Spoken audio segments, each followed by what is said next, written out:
just a little bit on your discussions about lack of cooperation between your office and the federal government and how they're standing in your way? Oh, I have no complaints. You can hardly really expect these federal agencies that are involved with concealment or fundamental information about the assassination to cooperate with us. I don't expect it to be like expecting a man who's just robbed a bank to cooperate with us in the investigation of the robbery. I understand their problem. It doesn't make them right, but I really don't expect any cooperation. Is a willing witness and a cooperative. I don't think Newsweek really justifies as much comment as I've made. Are you going to bring Mr. Bob up eventually? Your case has really been hurt. Your investigation of the assassination has really been hurt by this lack of cooperation with the federal government. Well, I don't want to complain about it because, again, I can't expect too much from parties in the case. But I'll say that it certainly has been a cause of delay, but as to preventing us from being successful, there's no chance in the world. I'm sure that they think they can, but they're wasting their time. Mr. Garrison, do you think that the federal agency... Number one, are you getting all of your witnesses to take lie detector tests, sodium pentothal, and hypnosis? Number two, how much involvement does the CIA have in this? That's question number one. We started off with the naive intention of requiring witnesses to take these objectifying tests in order to assure ourselves that there was no question about the truth. Almost immediately, to our astonishment, we found that when we used truth serum and hypnosis, that it was used against us, and we were suddenly described as monsters hypnotizing the witness. And at that point, we said, forget it.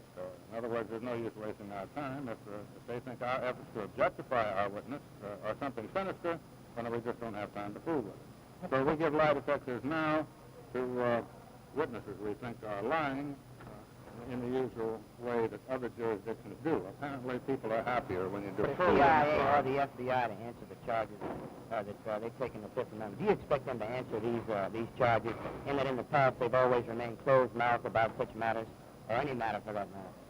I don't know, honestly, I don't know what they could say in this case, because... do you expect them to say anything? If you excuse the expression on television, they've been caught with their pants down. In other words, they have to know that what I'm saying is true. And it's just like the picture that I pointed out last week that CIA had faked sent to the Warren Commission. Every American in this country can look in volume 16 at Exhibit 237 and see the fake picture, which is described as a picture of an unidentified man. And they can't answer because there is no answer. Some time ago, you said in the Petroleum Club, we have solved the assassination. We know who did it. Do you still stand by that statement? Well, there's no question about that, but we have a small problem of corralling all the evidence in order to be able to go into the courtroom. It's a standard problem for prosecutors, and we're in the evidentiary phase now, but there have been no changes at all on the evaluation we reached months ago. Do you have enough evidence now to go to trial? Well, if I answered that, I shouldn't be distant to time. Any member of the CIA to share this? I'm sorry, I can't comment on plans in that way. I have to talk in generalities. I think Wouldn't it be advantageous for the grand jury to hear from Richard Helms, the director of the CIA? It would be advantageous if we were to hear from him, but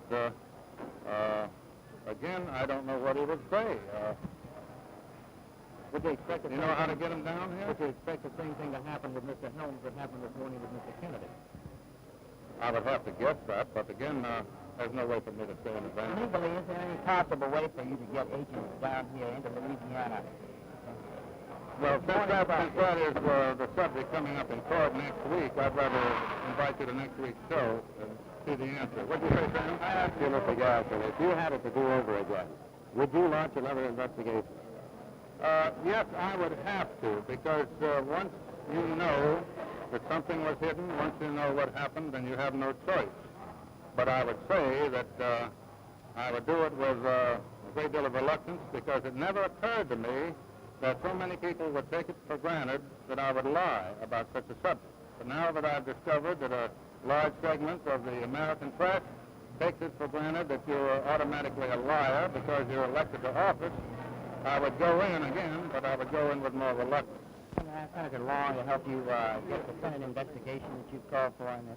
No, I'm not going to ask the Senate to do anything. No, the thing I said the other day, to clarify that, was I hope that the American people will call on Congress to do something, because I think there should be a congressional inquiry of this collusion by government officials.